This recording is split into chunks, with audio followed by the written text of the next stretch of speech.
Well, one of the things we do as a collective community is make contributions to like-minded organizations that are making a difference in our community, and that's done through our Community Giving Partner Program. And today we're going to have Denise Holmes share and introduce the person that's coming forward to tell about her organization that we're giving our support to. So welcome, Denise.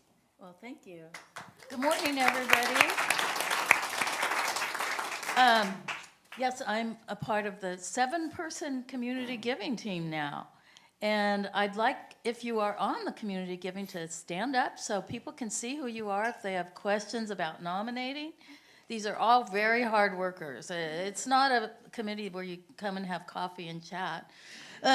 We do quite a bit of work, choosing, we hope, the most wonderful nonprofits. And we're so excited with the nominations we've had so far. So take a look at these. If you see them in the courtyard, go up and chat with them.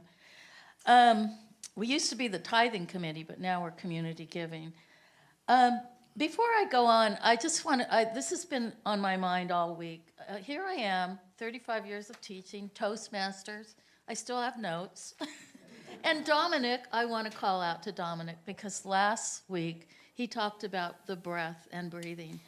And there he was with no notes. And I'm like, how does this happen? As my daughter would say, she read this in a book, an old-fashioned book, Just Like a Man. No notes. Just off the cuff, and here we are with our notes. But anyway, that's just a little side note. I wanted to thank... Music helps. Oh, what? The jazz training helps. Okay. Anyway, our nonprofit today has to do with art, and we have so many artists at SLC, so you'll be thrilled with this one.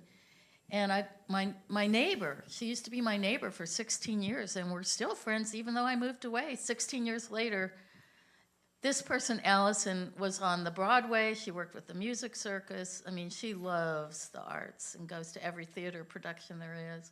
And now she has a position that was given to her by Mayor Steinberg because he believed deeply in the arts. So today I'd like to introduce Allison Cagley, and she is with the Friends of the Sacramento Arts, and she will give you a real insight into what she does. Welcome, Allison. Thank you so much, Denise. So, before we start talking about what we do, I want you to take a moment, and as the tradition is, take a breath and think about a moment in your life as a child or a young person where music or theater or dance or poetry or a painting or sculpture really touched your soul. Just think back. What was that moment when time stood still and you were in the moment of that music, that dance performance, that theater performance? And that's why I'm passionate about the arts, because I think about so many different moments in my life. In fact, I realized at the end of the service, on our first service when we sang Let There Be Peace on Earth, I still remember singing that at Wide Away Elementary School in 4th grade with Mrs. Boyd. And that was, during a tumultuous time in our history in the 60s. And so it has special meaning for me. So when we sang that today, I was like, boy, those lyrics just came right back. So that's what I do. Friends of Sacramento Arts started in 2019. And it was to look at the fact that only 1 in 5 school children get any art in their classrooms at all. 1 in 5.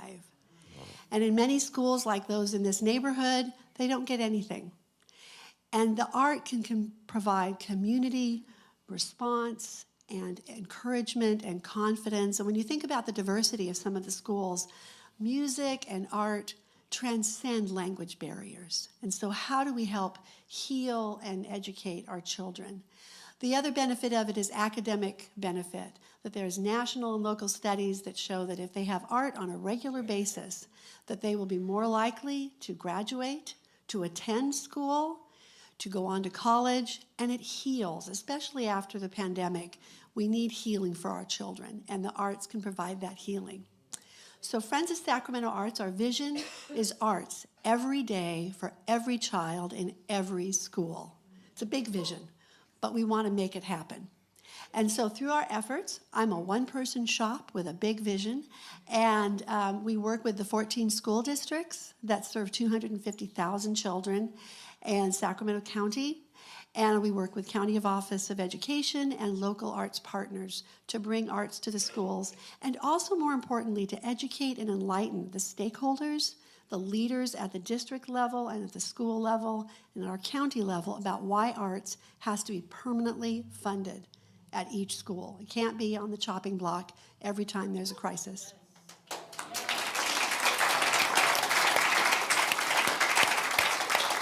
So we work with statewide organizations, and most recently we helped get Proposition 28 passed, which was almost $1 billion in permanent arts funding for K-12 schools, and we're now working with arts partners to help implement and provide those tools and templates that schools need to understand how they can make it happen.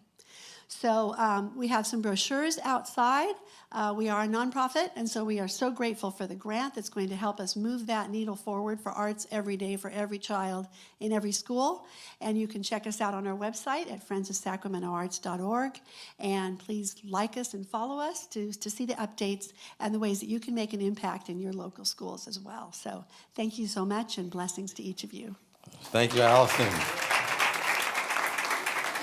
And so on behalf of Spiritual Life Center, our community partners program, we give you a $1,000 check to support you and the work that you're doing. And as you were speaking, I was thinking about the arts and how it helped me just to navigate through life and how enjoyable it is just to have it in our world. So thank you for doing what you're doing. Thank you so much. Yeah.